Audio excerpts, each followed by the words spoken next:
कमजोर विद्यार्थी होता है, कभी लिखाई पढ़ाई नहीं किया, सिर्फ सर्टिफिकेट लिया, वो आपने सुना होगा नहीं।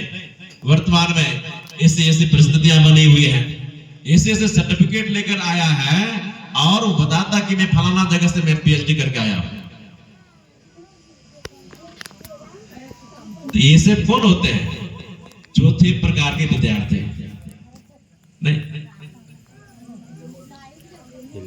तो उस डॉक्टर से मैंने कहा कि आप तो एक नंबर विद्यार्थी हैं, नीट एग्जाम पास किए ना, तब ने एमबीबीएस पढ़ाई किए, फिर एमडी किए होंगे, तो ये फिर ये सांप वाला आप चित्र अपने लेटर पैड में क्यों रखे हैं?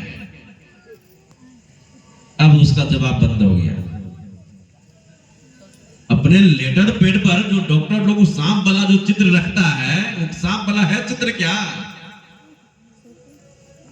चुप हो गया। किसी डॉक्टर से पूछेंगे आप, अरे भाई सांप वाली पढ़ाई तो आपने किया नहीं ना, फिर आप अपने लेटर पैड पर क्यों रखे हैं? तो आपका इसका उत्तर मिलेगा अध्यात्म में। हमारा शरीर बड़ा अद्भुत है, वो शरीर का डॉक्टर है ना।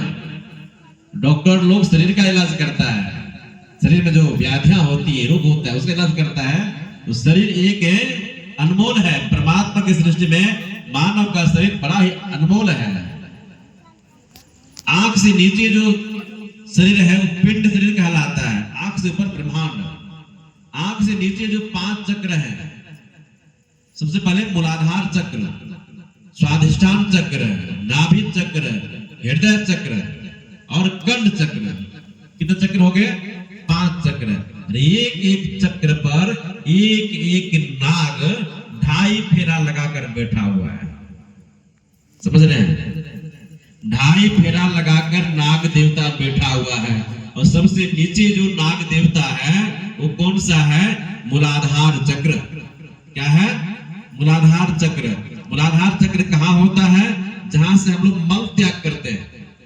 कहां से त्याग करते हैं? गुदा से नहीं, जहां से मल त्याग करते हैं गुदा से, वहीं पर नाग देवता 2.5 फेरा लिए बैठा हुआ रहता है। उसी के ऊपर भगवान गणेश रहते हैं। कौन रहते हैं? भगवान गणेश। हम लोग कहते हैं ना कि प्रथम गणेश की पूजा होती है, सदा भवानी दाहिनी सन्मुख रहे गणेश, पंच देवी मिल रक्षा करे ब्रह्मा विष्णु महेश। जैसे ही सदगुरु से युक्ति लेकर जब आप योगाभ्यास करेंगे, आसन लगाएंगे, जितने यहाँ सारे लोग हैं सब लोग अपने अपने आसन पर बैठे हैं नहीं, तो पूरे शरीर का भार कहाँ गया है? गुदा चक्र पर गया है ना। जैसे गुदा चक्र में पूरा भार गया, तो वहां के देवता कौन है? कौन थाम कर रखा है? गणेश भगवान नहीं। गणेश भगवान को कौन थाम कर रखा है? नाग देवता। वो नाग देवता जहां है गुदा चक्र पर, वहां कौन तत्व है? वहां तत्व है पृथ्वी तत्व। कौन तत्व है? पृथ्वी तत्व है। पृथ्वी तत्व का रंग कैसा होता है? पीला। क्या होता है? पीला। खाइए आप छेना, सफेद सफेद, खाइए आप खीर, पीजिए आप दूध, और जब पच जाएगा पाचन तंत्र में, कुछ घंटों के बाद जब पखाना होगा तो उसका रंग सफेद होगा कि पीला होगा? क्या होगा? पीला। क्यों पीला होगा? क्योंकि वहां पृथ्वी तत्व है, वो सब पृथ्वी बन गया, नहीं मिट्टी बन गया। वो बाकी तत्व अलग अलग हमारे शरीर में जो ग्रंथियां हैं, अलग अलग जो तत्व था वो तो अलग अलग निकाल लिया, लेकिन जो कचरा बचा वो क्या बच गया?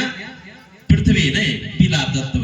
वहीं पर जो नाग देवता बैठे हुए हैं, तो उसी के ऊपर मिट्टी तत्व है, पृथ्वी तत्व।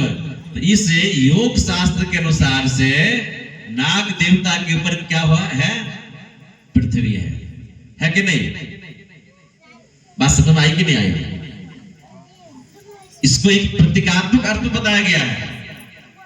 इसलिए कभी भी कथा प्रसंग सुनते वक्त यह मन में नहीं रखना चाहिए कि जो कथा प्रसंग कहा जा रहा है उसका सही मतलब क्या है।